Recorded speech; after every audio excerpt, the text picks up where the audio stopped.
पहला राजा उसकी 17 बाप उसकी 1 आयत।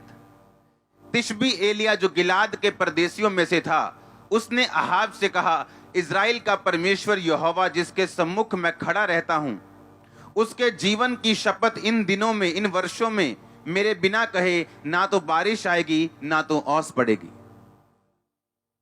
जब एलिया राजा के सामने गया, उसने ये नहीं कहा, मैं एलिया जो परमेश्वर के नाम से प्रोफेसी करता हूं, मैं तुमको ये कहता हूं। उसने कहा, मैं एलिया जो परमेश्वर के सामने खड़ा रहता हूं। शमूएल जो मेजर प्रॉफिट था, उसने कहा, अगर मैं तुम्हारे लिए प्रार्थना ना करूं तो मैं परमेश्वर के सामने अपराधी ठहरूंगा। 2 यिर्मयाह कह रहे हैं, काश मेरा सिर पानी का सोता होता, मैं लोगों के लिए रोता रहता, यानी प्रेयर। हर मेजर प्रॉफिट, हर बड़ा मैन ऑफ गॉड बाइबल में अपने वरदानों से नहीं, अपनी प्रार्थना से जाना गया है। जब भी उसको परमेश्वर ने इंट्रोड्यूस किया है, उसको प्रार्थना करने वाले एक इंसान के रूप में इंट्रोड्यूस किया। चाहे वो शमूएल था, चाहे वो एलिया था, चाहे वो यिर्मयाह था, चाहे जीसस क्राइस्ट थे, चाहे वो मूसा था, आप कोई बंदा पढ़ लो जिसको परमेश्वर ने हाईली यूज किया, वो प्रार्थना करने वाले व्यक्ति थे। याकूब में लिखा, उसके 5 बाप में, एलिया भी तुम्हारे समान दुख और सुख भोगी मनुष्य था। जब उसने गिड़गिड़ा के प्रार्थना की कि बारिश ना आए तो बारिश नहीं आई, जब उसने प्रार्थना की बारिश आए तो बारिश आई। हर मेजर मैन ऑफ गॉड, हर बड़ा परमेश्वर का दास अपनी प्रार्थना की जिंदगी से जाना गया है, ना कि अपने वरदानों से।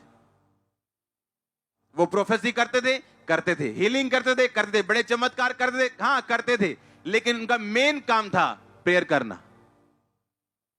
आज एक बिलीवर, आपको यह समझ आनी चाहिए, बाइबल कहती है कलीसिया एक जगह उपवास के साथ प्रार्थना कर रही थी। मैं पढ़ता हूं इस प्रेरितों के काम, उसके 13 उसकी 1 आयत।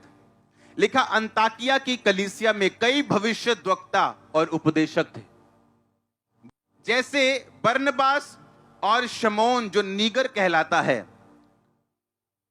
लुकियुस कुरेनी और चौथाई देश के राजा हेरोदेस का दूध भाई मनाहेम और शाऊल।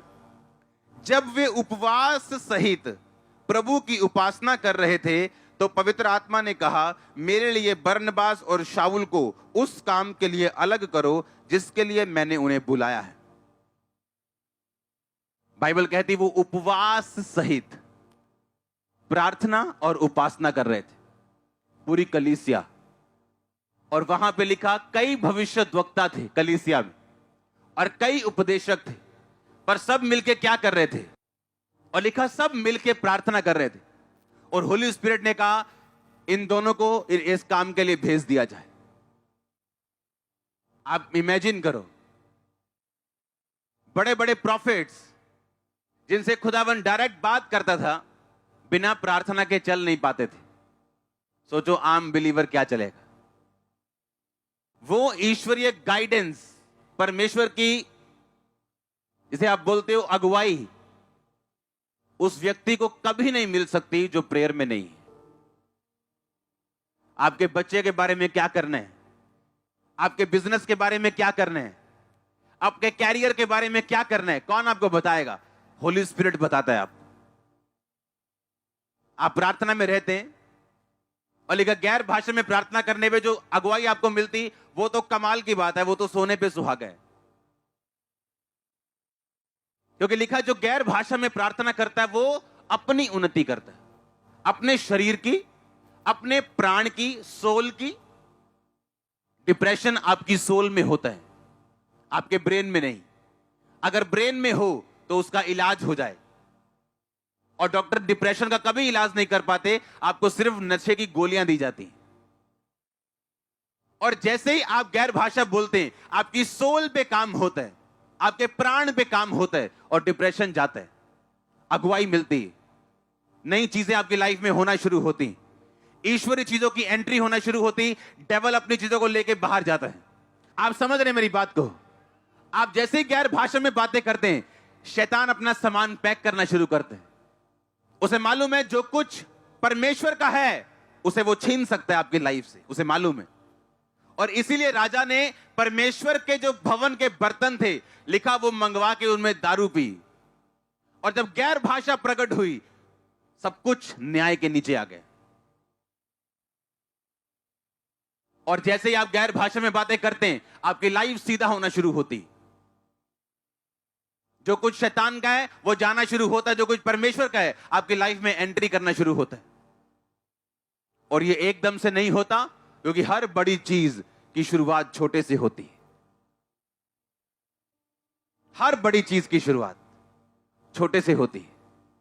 एक छोटा चेंज, छोटा बदलाव, उसको कभी तुच्छ मत समझो। एक छोटी ब्लेसिंग कभी तुच्छ मत समझो, वही बड़ी होगी। वही छोटा बदलाव बड़े बदलाव में बदलेगा।